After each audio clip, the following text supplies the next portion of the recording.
On today's Inspiration Inebriation, I am joined by aspiring author Eddy Chen, and together we flash back to our teenage years as we consume vodka cruisers and discuss Aldous Huxley's Brave New World. The debate around this novel has been raging for decades, and we dive right in to some of the big questions surrounding its world and how it reflects some of the darker qualities of our own.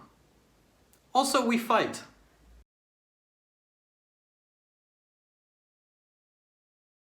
Hello, everyone! Welcome to episode 2 of Inspiration Inebriation. With me is another world-renowned author that I've known since high school. It is my good friend, Eddy Chen. They sing his praises from London to New York. And here he is with us today. How's it going, buddy?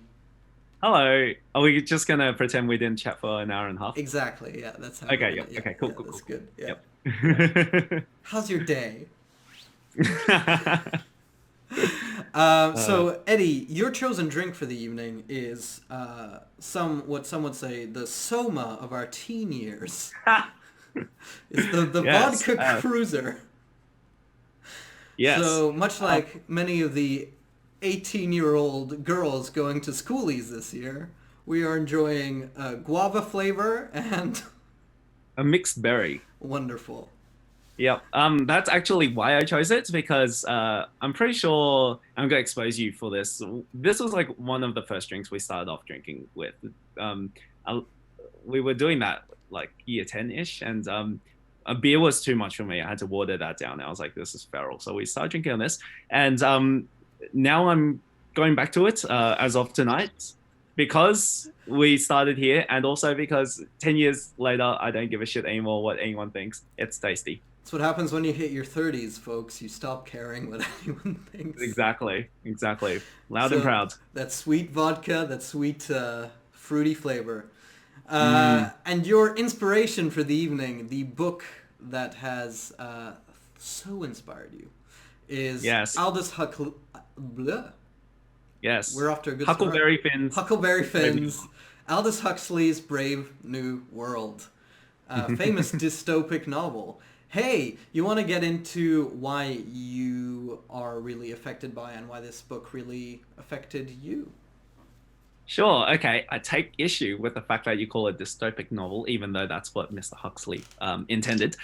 So it affected me because it made me think about what a utopia is. So what are we really after? If we could change things about this world, what would we do to make it perfect? When I was reading it back in year 11, so 2008-ish, I thought no more wars, no more disease, no more famine, no more preventable deaths from diseases. That would probably be utopia. And then, of course, everyone's happy. And so when I read this book, I was like, oh, you know what? This actually ticks all the boxes. It hits all those objective criteria.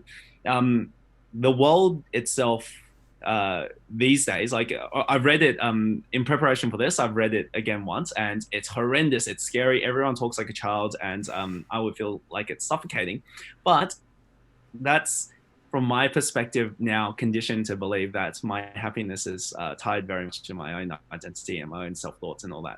So if we take a step back and not be cultural imperialists and say, oh, I wouldn't be happy there, so you guys shouldn't be happy. They actually objectively are very, very happy. They've got everything they need. They've achieved, I think, the pinnacle of what humans set out to be, being safe, pleasant, cooperative.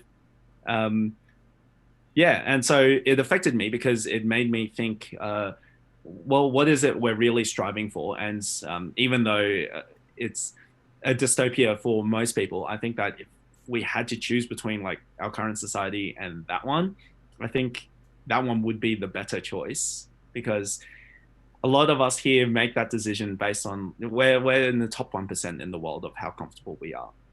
There's a lot of people doing a lot worse out there, and I don't think it'd be fair for us to say I'd sacrifice my fine arts and all that so that you guys can continue starving. That's quite an argument, and one I will respond to shortly. But I'm sure before you will. that, just in case anyone who is watching has not read the book, or I think there was a movie or TV adaptation, and there is a TV adaptation coming to, I think, Amazon Prime later this year, so get excited for that one. Can you give us a quick synopsis of what the book is and what happens in it? Thanks, I really Edward. cannot. So the what I really want to talk about is the setting, because like the plot, like it's no big deal. It's no brand new. Well, it's basically just a vehicle to describe the setting. The setting is this world set in hundreds of years, I think, into the future, Yeah.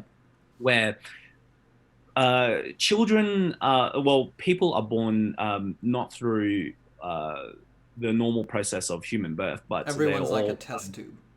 yeah, that's right. They come from test tubes, and everyone's segregated into classes. So you have at the peak the alphas. So these are people who are given basically all the right conditioning while they're test tube embryos to excel. So not giving them alcohol in their test tubes to delay to stunt like their growth of their brains and like skeletal system and whatever. And then you've got at the other end, I think Epsilon's the lowest one, where they're all Yes. duds, effectively. Yeah, and so there's a So heavy. these are babies that are pretty much intentionally handicapped to some degree. Yeah, that's a really good way to put it. Yeah, basically, to design a system where everyone has a place in the world, but it's ordered so that the amount of alphas there should be is carefully prescribed and carefully brought about. The way they think about it is like an iceberg. So you have like a handful of really intelligent at the top and lots of the epsilons at the bottom. And everyone's made to believe that what they're doing and where they are in the world is exactly what they want. So an epsilon might be thinking, I love this life because I don't have to work more than 7.5 hours. I don't have to think too much. I don't have a responsibility. After I finish work, I can go and do all my leisurely activities, which get into a second, but it's basically just like sex play and brainless like movie watching kind of thing. Yeah. And then you've got on the opposite end alphas who think, oh, I'm so much better than all these other castes. I'm very lucky to be an alpha, all that. And then you've got other types of conditioning, like if you need seasonal workers in like a mining industry, then they might be conditioned to like the warmth. And so their test tubes are like extra cold or something like that. And so they prefer the warmth. And so that's why they want to stay in those mines and things like that. So pretty much the society is built so that no matter, it's separated into classes, but you're preconditioned from an embryo to believe that you're happy no matter what That's you do. right.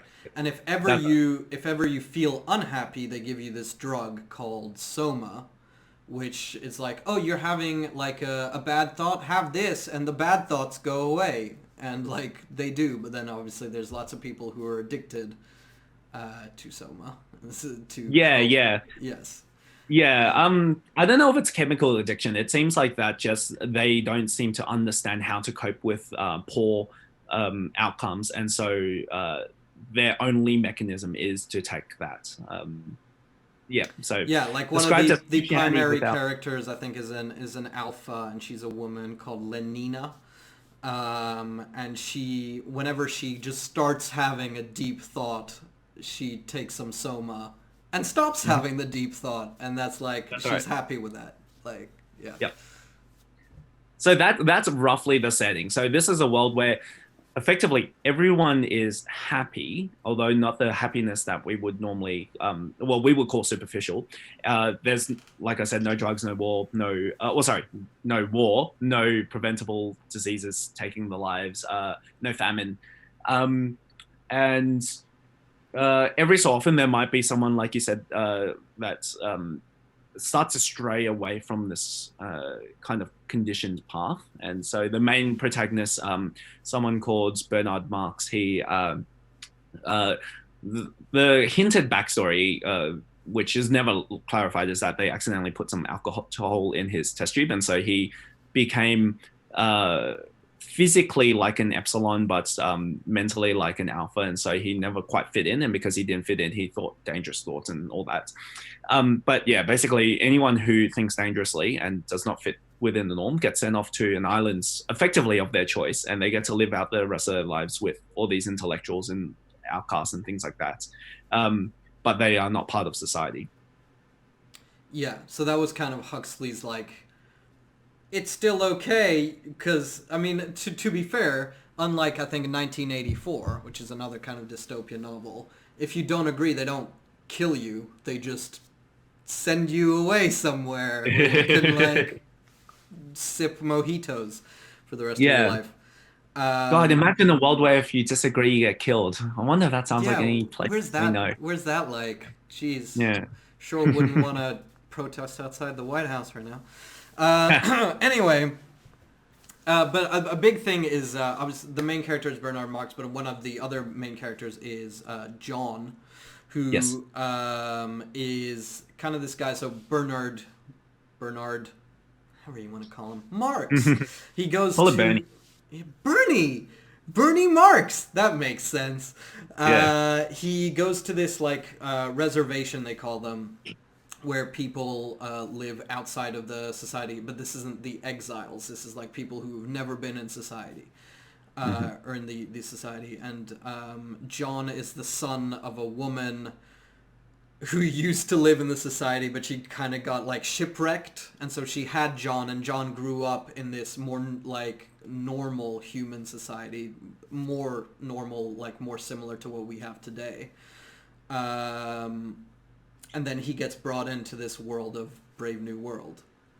But he's been kind of raised on Shakespeare and this like scientific manual. So he highly values scientific thought and he highly values art. And those are two things that are not present in the world of Brave New World. And so for him, it's this big dissonance because the whole security and structure of the world of Brave New World is that people don't think for themselves, people don't think scientifically, and people don't really have high art. When they need leisure time, they either go and take part in like these big orgies, or they go to the movie theater, which is pretty much also like a sex thing. Like they go to the theater and they feel what the characters feel, and like one of the movies they go see is like the mating rituals of whales or something. So it's like, feel what it's like to be a whale and have sex as a whale. Like it's... I mean, I feel that. Yeah.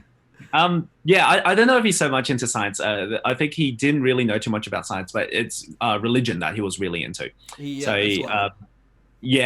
right. So he's heavily religious. Can I spoil the book for whoever's watching? Yeah. For two of you guys out there. He basically kills himself because I think he participated in an orgy. I might have skipped over the end. Yes, no. So what happens is he's part of this society and he hangs out with Bernard because Bernard's like his only guy friend. And so Lenina is one of Bernard's friends, and Bernard is actually in love with Lenina, but Lenina is kind of very flighty, and she just, like society tells her, she just wants to have sex with everyone, have fun, whatever. And so she gets these feelings for John, but the way she interprets those is the way society has taught her. So it's just like, I should just try and have sex with him. But John is quite puritanical and quite like romantic because of the religion and the Shakespeare. So he's like, oh no, we should have this whole like, we should date and stuff and be exclusive. Yes. And so she like drops her clothes in front of him and is like, let's have sex. And immediately, even though he has feelings for her, he's like disgusted by her because he's like, what are you doing? Like, cover yourself up. And so I don't think he was quite that polite. And so ultimately what happens is he kind of takes part almost in like, he tries to instigate this rebellion, but then the crowd is gassed with soma, which immediately makes them happy again. And Bernard, who was helping him, just gets sent to this exile island. But the big guy in charge of society, Mustafa Mond, tells John, "Hey, I know you don't belong here, but I'm really interested to see what happens if you stay, so I'm making you stay." Yeah. And so John tries to like self-isolate. He goes to like this lighthouse, I think.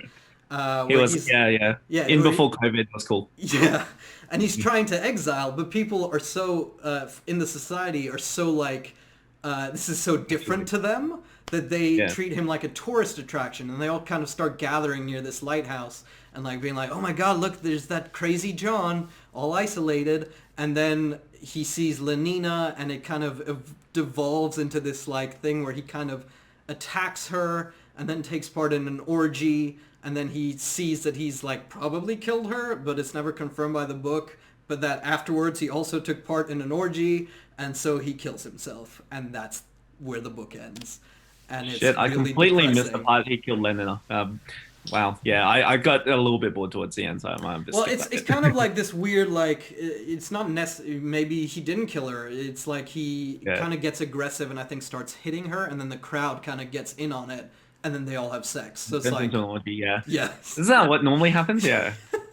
That's what happens at King's Cross when there's a punch on. Everyone just starts having sex. Exactly. Yeah. So it's... He is kind of the audience's almost perspective, because Huxley puts him in as this kind of... Here's a person from a society that's closer to what ours is, being thrust into this Brave New World society.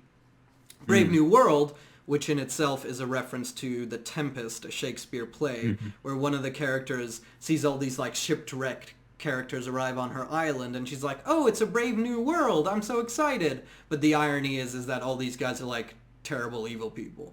Yeah. So that's the plot synopsis of Brave New World. Awesome. Thank you. Yeah. I actually really needed that help, so thanks. You're welcome. Yeah.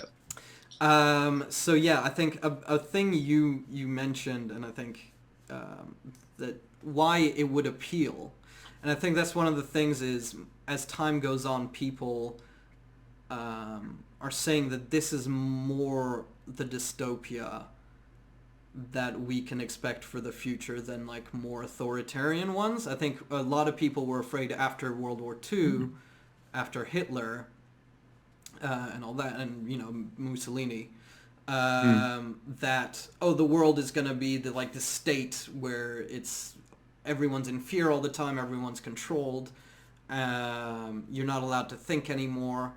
But Aldous Huxley, I think I have the quote here somewhere. You should show your audience how prepared you are. It's just a one sheet. That's one sheet more than I. I don't have the quote, but it's pretty much to the effect of, this dystopia isn't that people won't be allowed to think anymore, it's that people don't want to think anymore. People are so distracted, people are so sedated by their society that they just don't care about issues. And I think that's something you could quite easily throw at a lot of modern society, is we're so distracted by was The Last Jedi good or bad, that who cares about inequality in our countries, because we need to decide if The Last Jedi was a good or bad movie. Imagine if all of that mental thought went to something productive. Is that a plug? Do you have a review on The Last Jedi? I do, but that's not a plug. Go check it out, people. Part of the problem. Sure. But that's it, right? So I think that the big dystopia that Huxley feared was that we would use technology to get to a point where we stopped caring. We didn't want to read, because why would we read? We can just watch a Marvel movie. We can watch TikTok for 4 hours. Can't believe you compared Marvel to TikTok for 4 hours, but all right, let's go. Look, masterpiece of hiding. But that's the thing, and I think ultimately a lot of the criticisms I think that you didn't have in high school, but I had in high school, were about the lack of freedom in the society in Brave New World.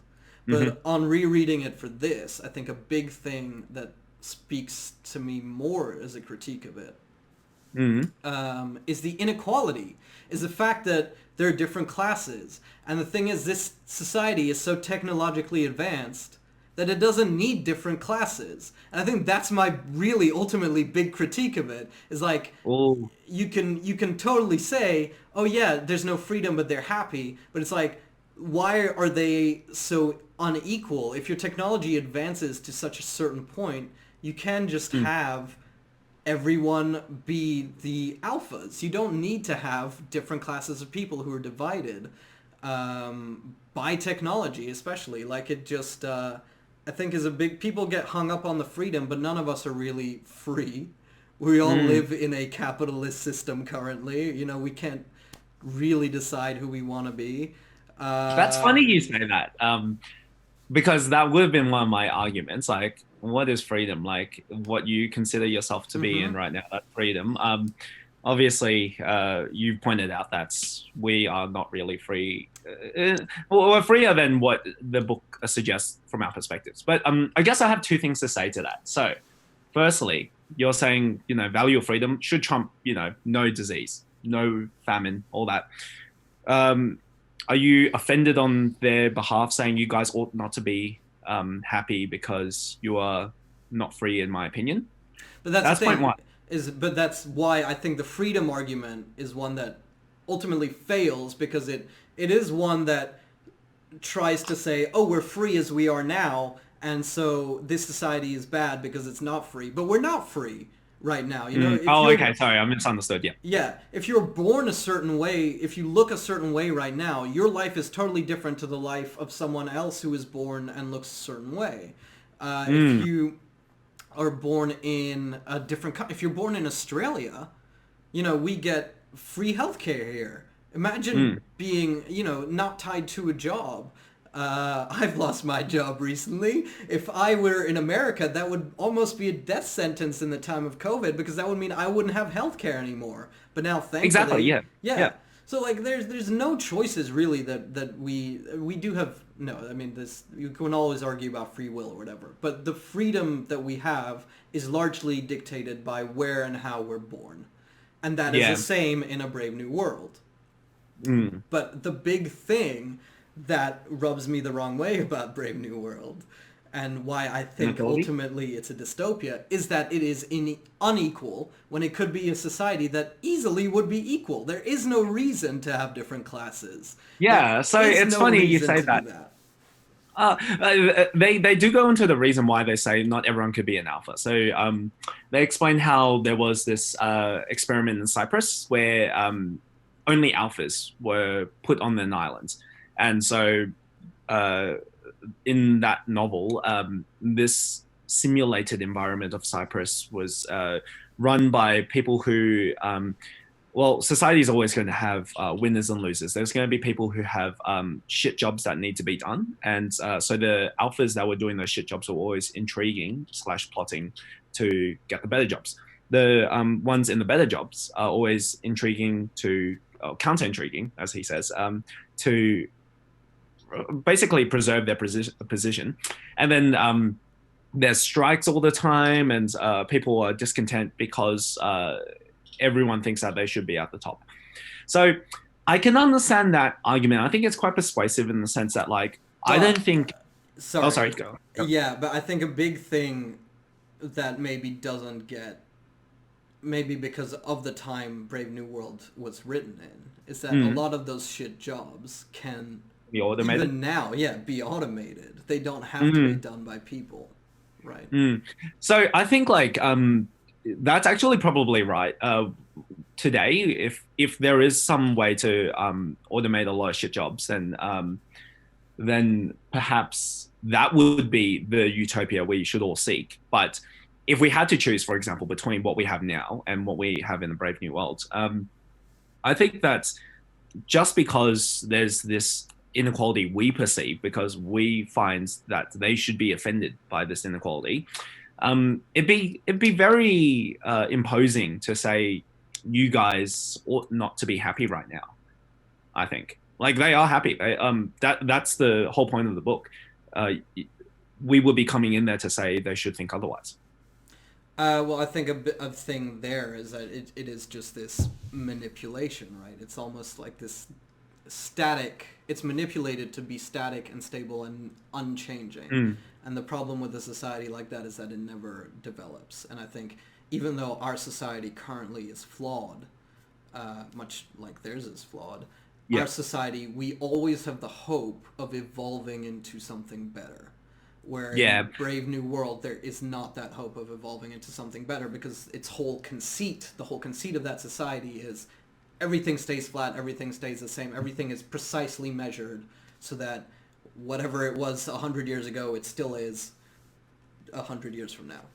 Yeah, I think the idea is that because Brave New World, in Mustafa Mon's world, or whoever the flagship is, it's the pinnacle. That is the best you can get. You can only go down from there. So you wouldn't want change, because change can only result in a worse outcome. But that's not. So life is change.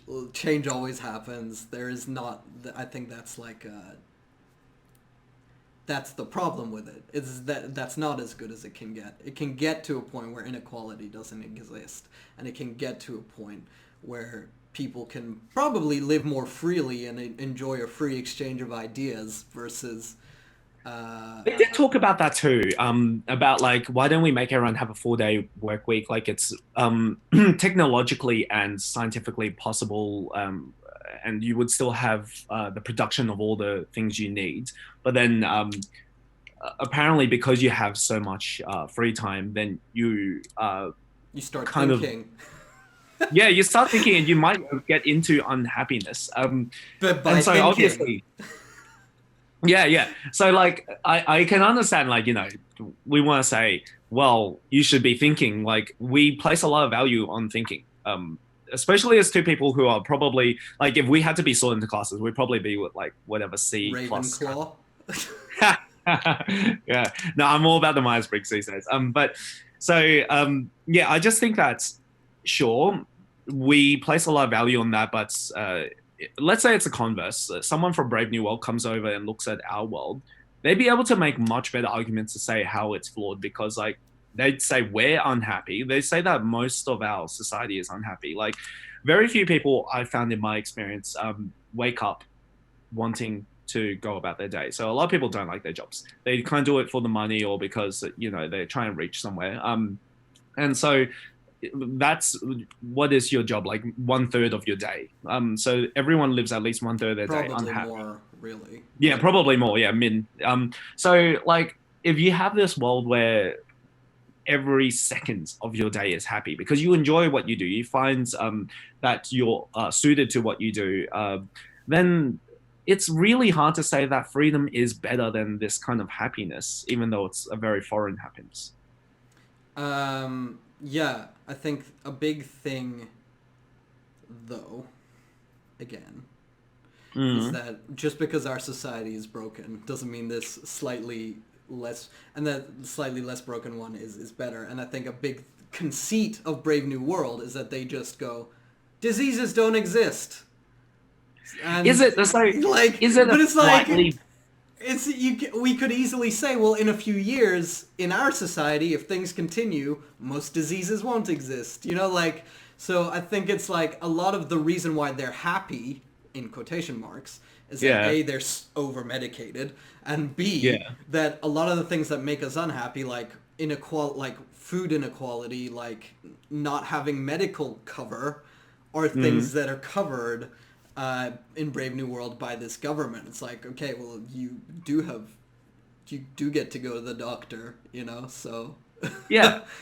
So actually, let's talk about this idea of inequality then, because I think the more I talk to you about it, the more you're talking from an alpha perspective. So you think that the epsilon's got a shit deal. Is that right? Can I say shit? A bad deal. I think... It depends what metric you're using, right? Obviously, it's not from an alpha perspective. It's from a Julian looking at this book from the outside perspective. Because everyone in a Brave New World thinks they're doing great because they're all getting drugs and conditioning that says you're doing great. So who's missing out? So who's got the short end of the stick, in your view? Well, who gets the short end of the stick is obviously, like in the book, is the free thinkers. Even the ones who get sent to the exile island they understand the flaws in their own society.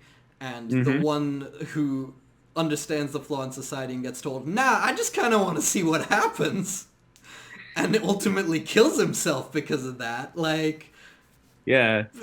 Okay, great. That's if that's the worst case of state sanctioned kind of negligence, manslaughter, that's pretty good. Like compared to a world where everyone's a free thinker, and then you have all these warring different factions saying, oh, in my religion, I think that you guys are heathens, and if you don't convert, I will kill you, or if I disagree with your political views, I will kill you, kind of thing.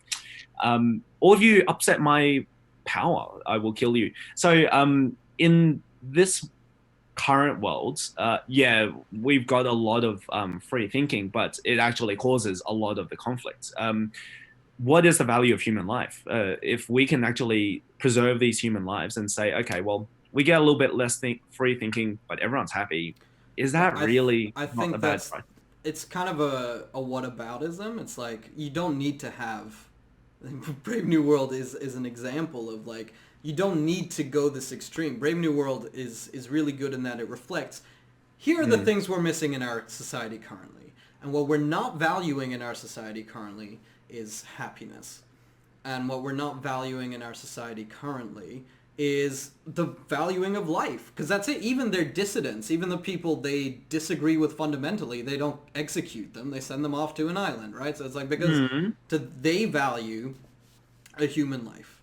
So it's this thing that's pointing out that our society is imbalanced and unequal, and a lot of our freedom is imaginary, but therefore we need to work on these problems in our current society, because if we don't, then Brave New World is like this worst case scenario of like, we're fixing all the problems, but at such a great cost that it's almost like we shouldn't have fixed them in the first place. And I think that's the thing, right? Well, yeah, It's okay, like, look, let's I fix them differently than this way. Because if we don't fix them, it's going to end up this way. And that's kind of the way I interpret that.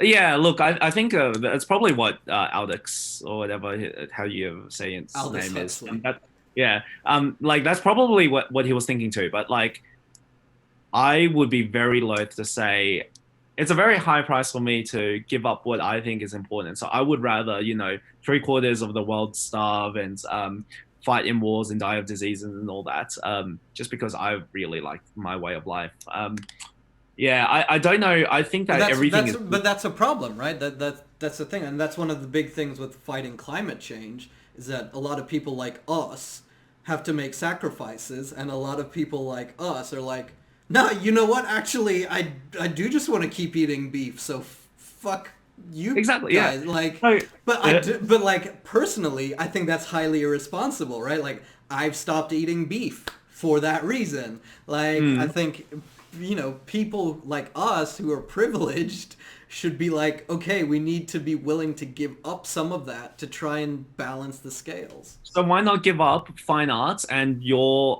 the value you attach to free thinking in exchange for what is objectively a happy population, objectively a safe population? Because I think it's that balance, right? It's like, if Brave New World is hold on, where's the camera? Brave New World is an extreme here, and where we are is here. Yeah.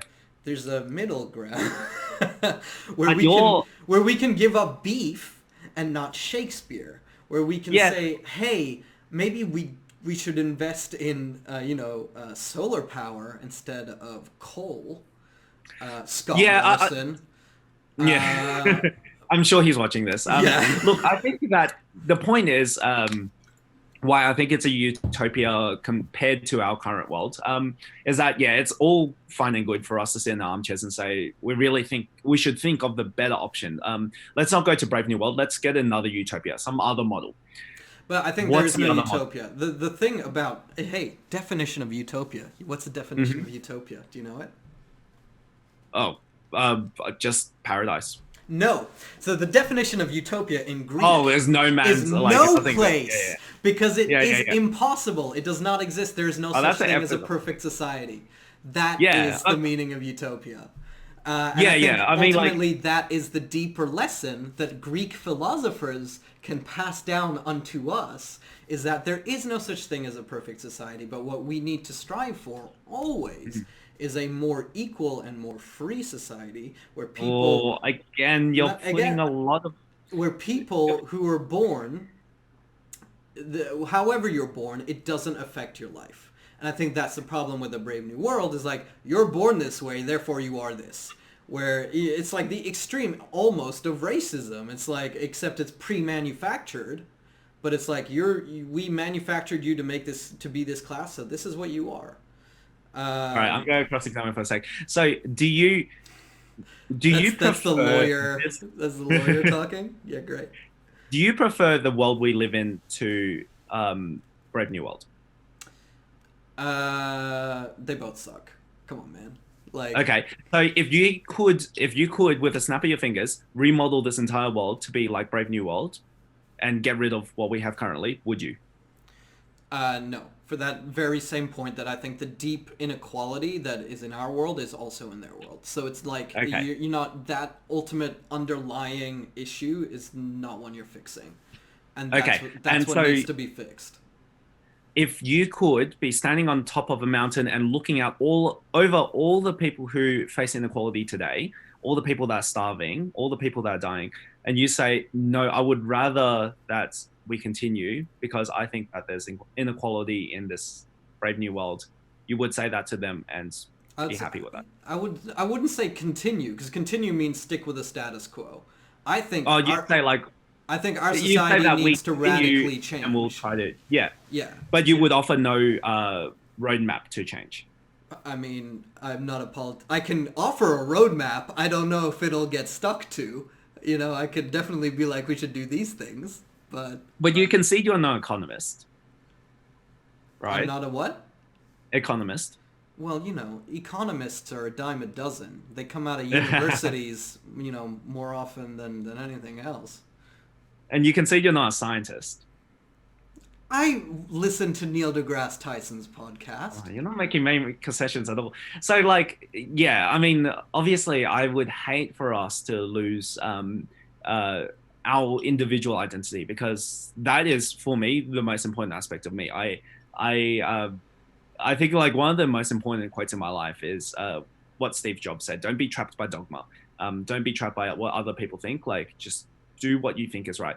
But having said that, I think that I could never face someone, even one human being, saying, I know you're going through a really shit time. You might be the lowest class in India, for example, and you might have this horrendous life quality.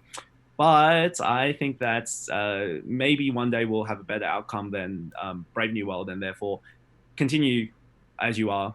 I'm not going to change it. That argument presupposes that we could snap our fingers and make Brave New World happen, and we can't. So even if we agreed and said Brave New World is perfect, we would still need to tell that person right now, hey, you're probably going to be unhappy for the rest of your life, because that change would take hundreds of years, right? And so yeah, no matter what we decide, the change will take time. And so I would just rather the change not be Brave New World and be a system that promotes equality across the board. No matter who you are, no matter where you're born, you have the same opportunities.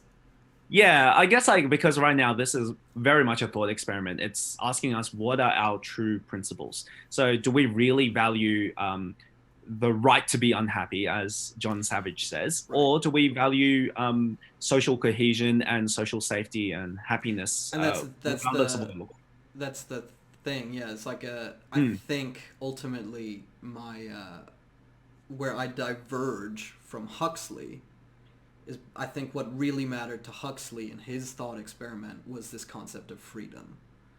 And I think he really believed, because of his time, that in our modern society we're born free. Yeah. Which we're not. Where my main problem lies with the world of Brave New World is the inequality, which has not changed. It's something that this utopia has not fixed, and in fact has doubled down on and said, instead of just like a random role of whether you're going to be treated unequally. We're going to manufacture you to be a lower class. Do you think that maybe you've been conditioned to think that inequality is really bad? I think it's hard to say no, because I think all of us, in the nurture versus nature debate, nurture is 100% like a big deal. So all of us are conditioned to be who we are, I believe. Exactly. So, but then there's a lot of people who don't value equality, and we see that every day. So it's not like society is pushing the value of equality on us. I think society works much harder to push the value of freedom on us than it does equality. Yeah, it's just that like equality is something you really need to kind of almost push against society, because capitalism tells us the person who matters most is me, right? Capitalism is like, I matter, I need to make money, it doesn't matter about ethics or anyone else. And then the other stuff is stuff you have to kind of empathize and discover, you know? Yeah, I guess like the problem is I find it really hard to see who you're trying to save when you say this inequality is horrendous, because every single person you talk to in the Brave New World would say, no, I actually think that I've got the good end. Yes, but I think that's our main thing here is you're speeding from where we are now to Brave New World without the middle point. Yeah, I know. Yeah. Like if there were... were... That middle point is where all of that suffering is going to happen. And I think in that like, middle point, we really should be saying instead, hey, let's aim to root out, instead of rooting out this other stuff, let's root out inequality. I think that's what I mean, like, aim for. Yeah, I guess like if I were someone that needed to vote tomorrow when they say, okay, we're going to start transitioning to some sort of utopia, do we want to go down the Brave New World path, or do we want something else? Hey, so we're back because my internet sucks. Eddie, you were just saying if you were at a voting booth and someone said Brave New World or something else, ... Basically, like, I know what you're saying. Like, Brave New World should not be what we're aiming for because it's got problems.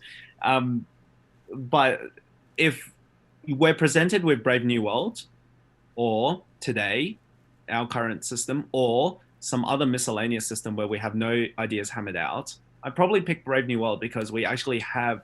But who says we have no ideas hammered out? We can work on this. We can, let's work. Let's spend the weekend just creating this equal society.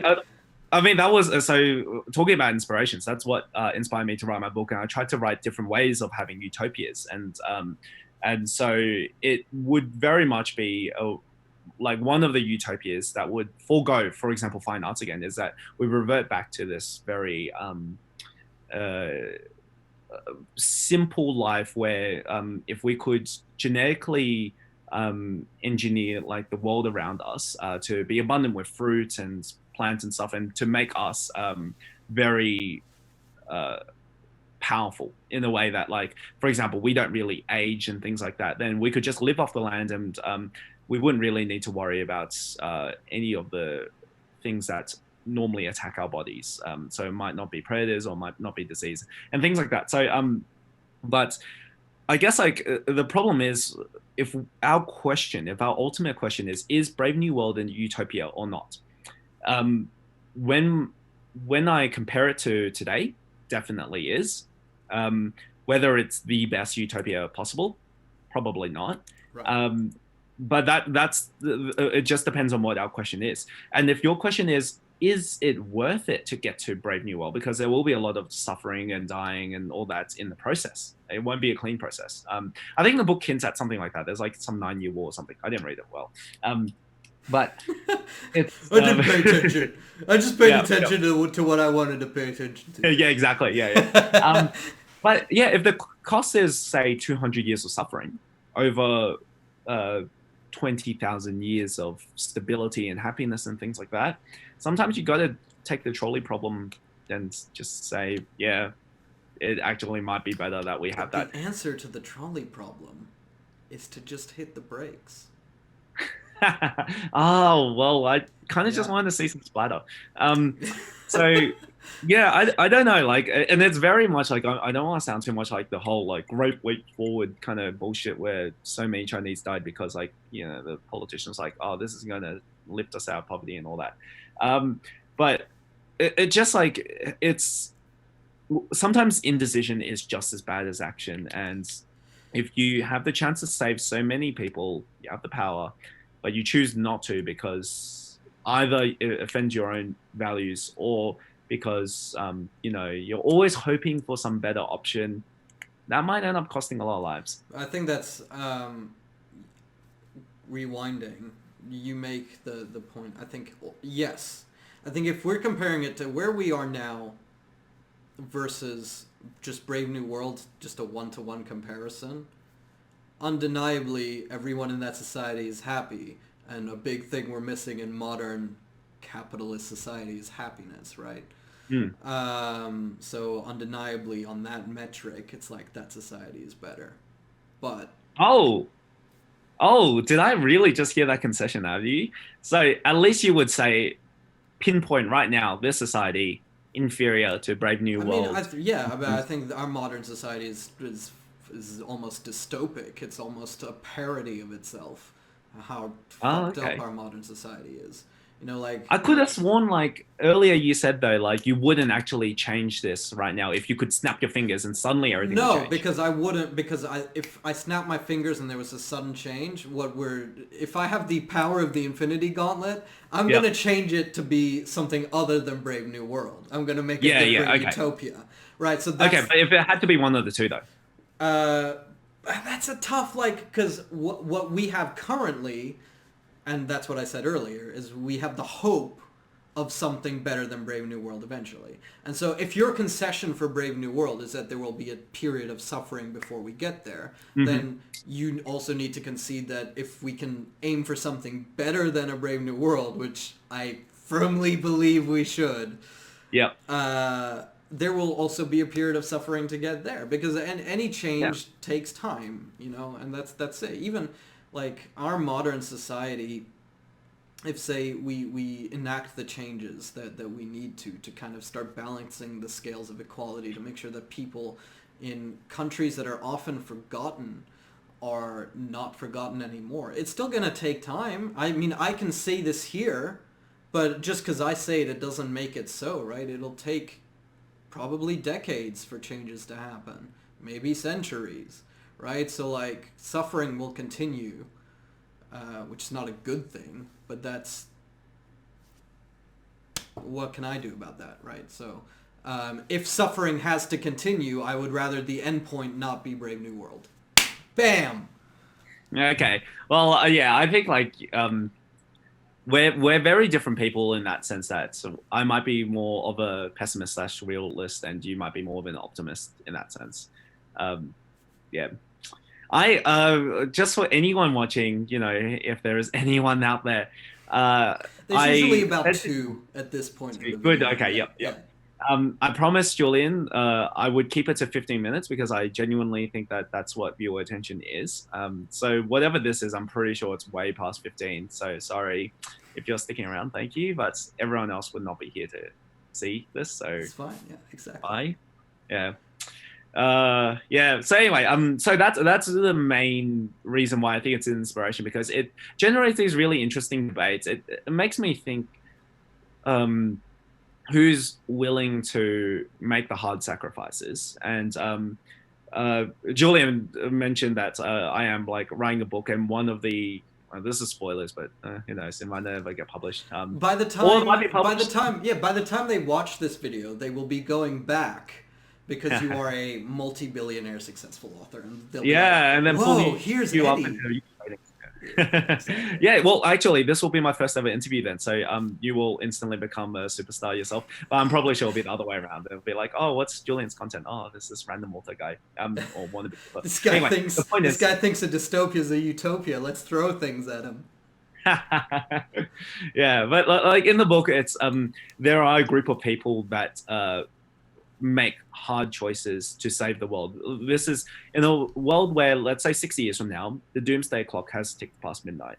what do we do about it? And do we just at that point just say fuck it, like it's over, and just not be responsible at all, or do we make some really hard choices and we have to actually maybe even kind of have people killed kind of thing to make this world sustainable again? Not in a Thanos kind of situation, or in fact like it might be like comparable to that kind of mentality, but just sometimes I think that's it's always easy to be compassionate. It's always good to say like we can always do better and stuff, but unless you actually I don't think it's easier to be compassionate.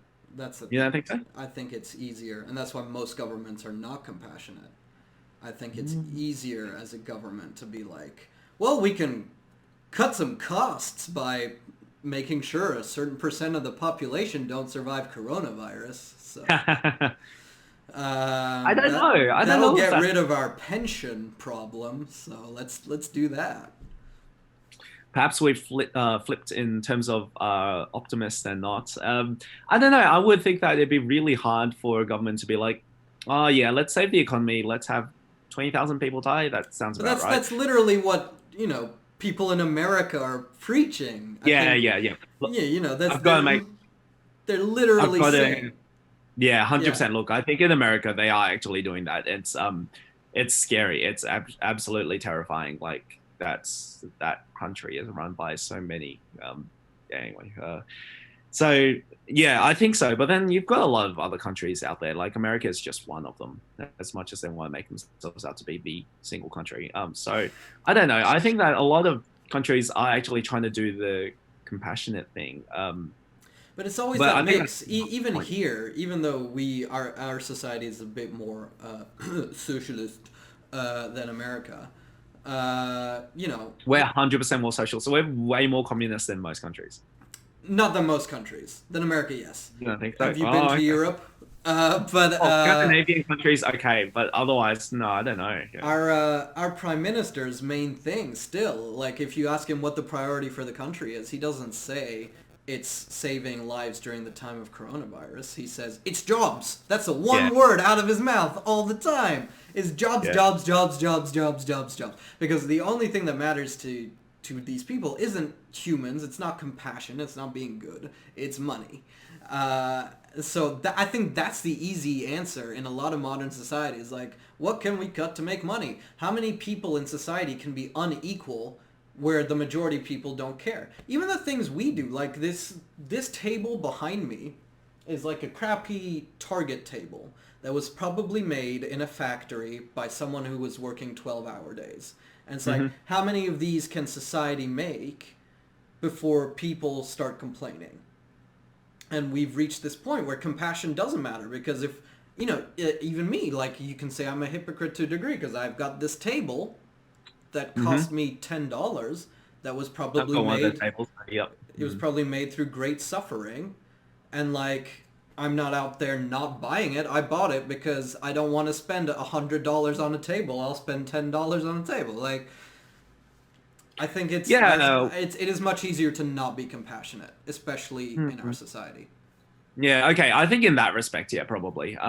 Which is why I think, like, Brave New World, you wouldn't have these problems. Like, you wouldn't have exploitation because... But you do. It's just that the exploited classes are happy.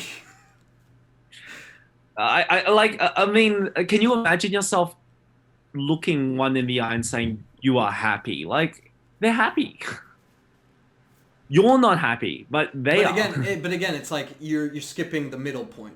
You're skipping the I know, but like 200-year war or whatever, Like, I mean, but the whole point of Brave New World is that we're not thinking about the midpoint, because if you do, then you have to take into account the end point, which is all the millenniums of stability and stuff, because that would surely outweigh it.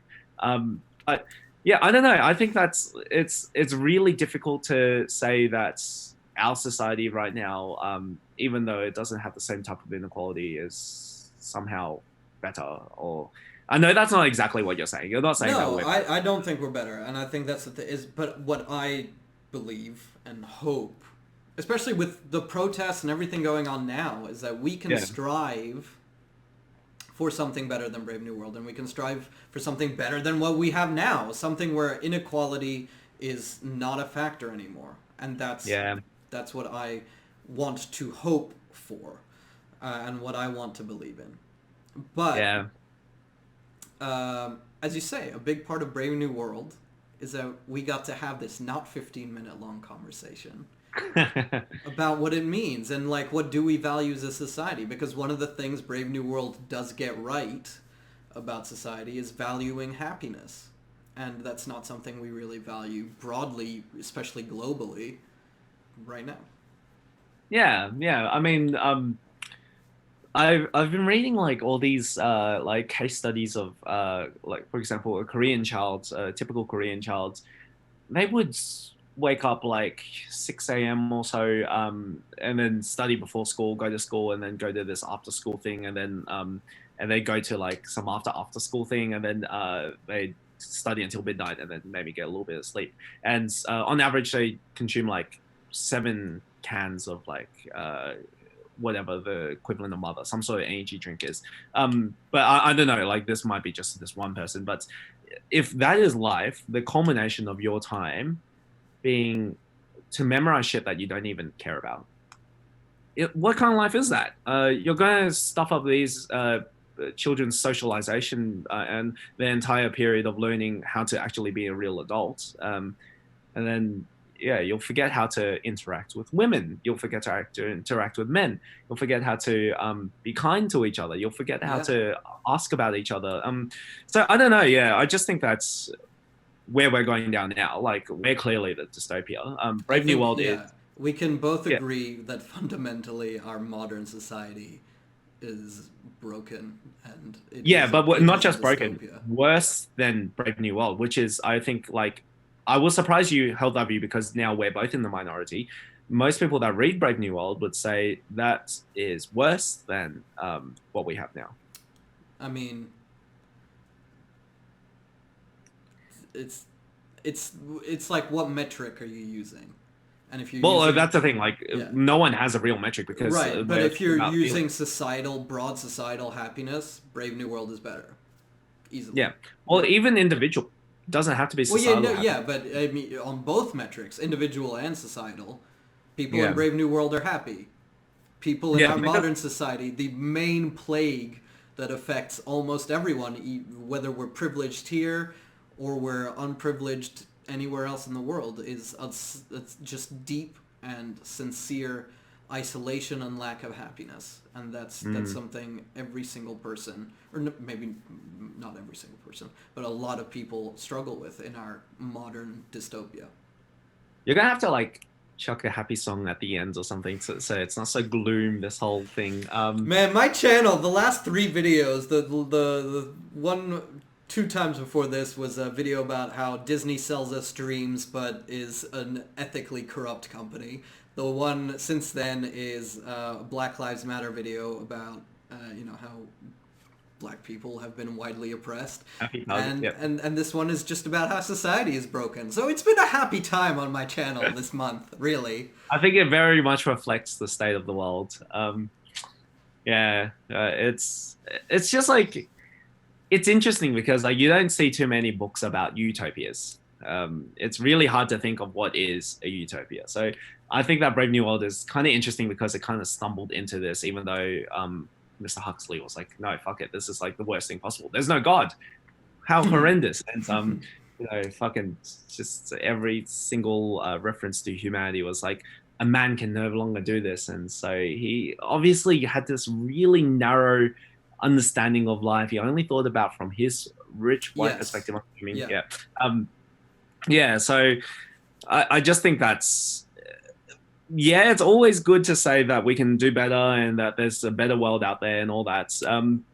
I've yet to see one, and I know for a fact that if we really don't want conflict, we need to actually take some drastic measures that change how people think, and we have to intentionally brainwash some people, which is one of the main things you complain about, this whole conditioning and inequality. It's because we brainwash people to make them think that I'm really happy. I'm not going to strike. I'm not going to, take any action because I'm in the lower class, because I've got all these other perks that outweigh being a higher class. Yeah, I guess I aim to, why do you need to have class?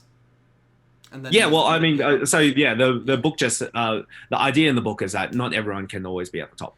Like you will always need. But again, I think once you reach a sufficiently advanced technological point, everyone can be. There is no reason. Especially, you look at the developments that are coming in terms of farms that take care of themselves, especially vertical farms in cities where all of a sudden you're not putting pressure on rural systems and ecosystems from other countries. Who does the administration to make sure how many machines we need? Well, it'd be people, right? Exactly. You'd still need elected officials, but it's not like this. It would just be this more community focused, this more happiness focused. But some dude's gonna have to sit. You take money out of the equation. I think is a big thing in the future, and it's like, oh, it's easy to say, Julian. That's like an idealistic thing. It's like, yeah, we should be motivated by ideals. Thank you. Well, no, but my point is, okay, in your perfect world where technology is so great, some dude has to sit in the cubicle to work out, oh crap, we need 40 more machines this coming quarter. Then some other guy needs to repair the machines and all that. And then some other guy gets to sit in the sun all day drinking from a coconut. So, like, there's always going to be... Why do you need guys to do that? You can have machines to work out, like, how much we need. You can have machines work out how much you need. Then wouldn't we become completely redundant? So machines actually do every aspect of society and then like just serve us. Yeah, and then we'll see how long that will last, because if they're that intelligent, then I mean, isn't this exactly what like Stephen Hawking and all those warned us? Like we're literally but at least for that brief period, humanity won't suffer. And then we get wiped out really efficiently by robots. We won't even remember it. It'll happen like that. Okay, well, there you have it, folks. Julian's Utopia. Skynet. There's a 60-year period of global happiness, and then we die happy. It's great. But then think about the poor machines. They'll have class systems too. Some machines have to maintain the other machines. No, because they'll have a hive mind. So everything will be to serve the greater good. Well, isn't that interesting? Like, what if we all became a hive mind? What if we amalgamated with machines? We've spoken for too long. We're devolving here. But this has been a lovely, lovely chat. Especially because your viewpoint on Brave New World is so divergent from, I think, the mainstream. I hope this doesn't cost me my career. Maybe. No, but I think the point ultimately that you make, yeah, exactly. Only 3 people are watching at this point anyway. Oh, we've got an increased viewer. Yeah. He just tuned in for the end.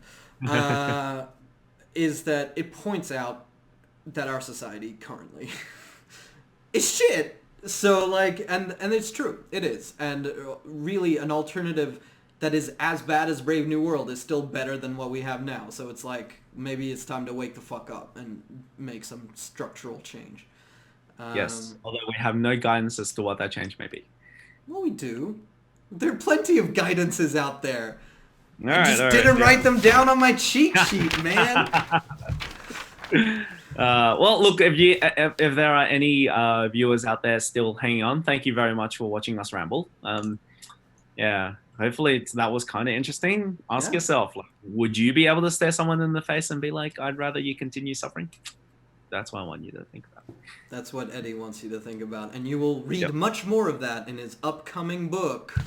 Fuck, I should know this. The Brothers Embrace. The Brothers Embrace, coming to a store near you in, I'm going to do some psychic stuff here, 2022. It'll be I like that. I like that a lot. Get ready, everyone. And recording stops.